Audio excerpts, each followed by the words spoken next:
Yes, ఎవరో ఒకరు ఏదో ఒకటి చేయాలి కదా. ఒక పక్క చంద్రబాబు గారు ఏం చేయరు, ఆయనకు మేజర్ ఎమ్మెల్యేలు ఆయన దగ్గర ఉన్నారు.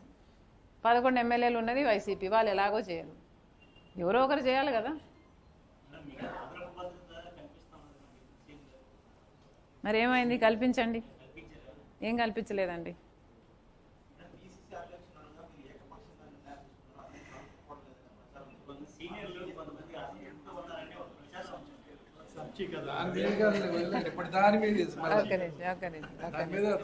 ఏదైనా ఒక సీనియర్ వచ్చి, కాంగ్రెస్ పార్టీ సీనియర్ వచ్చి మమ్మల్ని షర్మిలమ్మ పట్టించుకోవటం లేదు అని ఎక్కడైనా మాట్లాడారా? మీరెవరైనా విన్నారా? పోనీ మాట్లాడించగలరా? ఒక సీనియర్ దగ్గరికి వెళ్ళి షర్మిలమ్మ పట్టించుకోవట్లేదు అని మీరు మాట్లాడించగలరా? మాట్లాడించండి చూద్దాం. ఇందులో ఏమాత్రం వాస్తవం లేదు.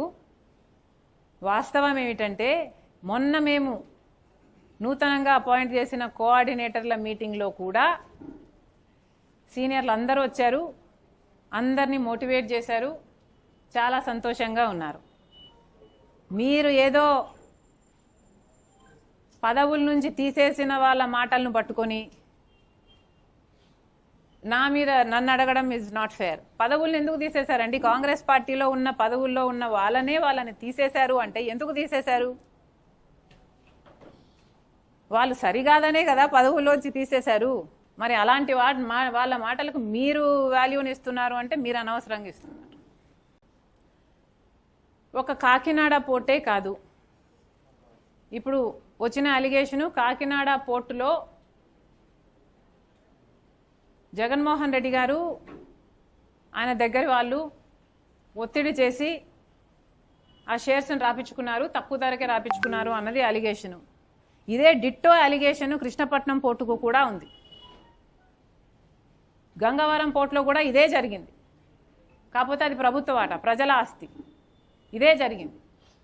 అన్ని పోర్ట్ల మీద ఎందుకు ఎంక్వైరీ వేయటం లేదు అని అడుగుతున్నాం చంద్రబాబు గారిని. అక్రమం జరిగింది, అవినీతి జరిగింది అని మీరు రోజు బ్యానర్ ఐటంలు పెట్టి రాస్తున్నారు కదా. మరి ఎంక్వైరీ కూడా జరగాలి కదా, శిక్ష కూడా పడాలి కదా, దోషులు ఎవరో తేలాలి కదా. చేయండి, ఎంక్వైరీ వేయండి. అన్ని పోర్ట్ల మీద ఎంక్వైరీ వేయండి. గంగవరం మీద వేయండి, కృష్ణపట్నం మీద వేయండి, కాకినాడ పోర్టు మీద కూడా వేయండి.